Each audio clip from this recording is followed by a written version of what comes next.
జరగడం అనేది చాలా బాధాకరము. సో, అసలెలా అనిపిస్తుంది? అంటే మీతో అనుబంధం ఎలా ఉండేది? 'కోట శ్రీనివాసరావు' గారి గురించి మీరేం చెప్తారు సార్? ఎవరైనా వెళ్ళిపోవాల్సిందే కానీ కాకపోతే ఏంటంటే అదృష్టం ఏంటంటే ఆయన నటుడిగా పుట్టాడు. కొన్ని కోట్ల హృదయాల్లో చెరగని ముద్ర వేశాడు. కొన్ని తరాల పాటు గుర్తుంచుకునే నటుడు. అట్లా నటుడు మళ్ళా మనకి ఉండడం అనేది తిరిగి రావడం అనేది కష్టం. కానీ వస్తారు, నటులు సో, వస్తారు. మీ ఇద్దరి మధ్యలో అనుబంధం అనేది ఎలా ఉండేది? అనుబంధం అంటే ఏదో 2, 3 సినిమాలు చేసామంటే, కానీ నటుడుగా నాకు ఆయన ఆదర్శం లేదు, ఆరాధ్యుడు. ఆయన నుంచే నేర్చుకున్నా. ఆయన చూసే ఇది అవుతుంటాను నేను. రీసెంట్‌గా మీరెప్పుడు మాట్లాడారు సార్? ఒక 5, 6 నెలల క్రితం మాట్లాడాను. ఆయన పిలిపించాడు, మాట్లాడాడు. జాగ్రత్త చేసుకోవాలని ఆశీర్వదించి సెలవు దగ్గర పంపించాడు. సో, అతని నటన గురించి మీరేం చెప్తారు?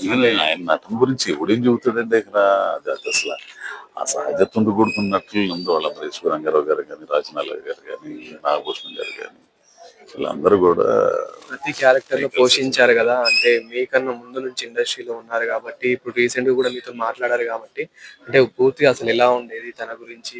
నేను పర్సనల్ గా నేను ఇప్పుడు ఇది నటుడుగానేనండి నాకంతే. ఆయన చెప్పాడు జాగ్రత్తగా ఉండరా, ఆరోగ్యం జాగ్రత్తగా చూసుకో, డబ్బులు ఖర్చు చేసుకోమాకని అని పెద్దగా ఇదిగా చెప్పాడు నాకు. మీతో ఎక్కువ ప్రేమగా ఉండేదని జెప్పేసి. అంటే ఈ మధ్య ఆయన చూసి ఇంటర్వ్యూలు అయ్యి చూసి సినిమాలు చూస్తా ఆయన చూపించాడు. Thank you. Thank you.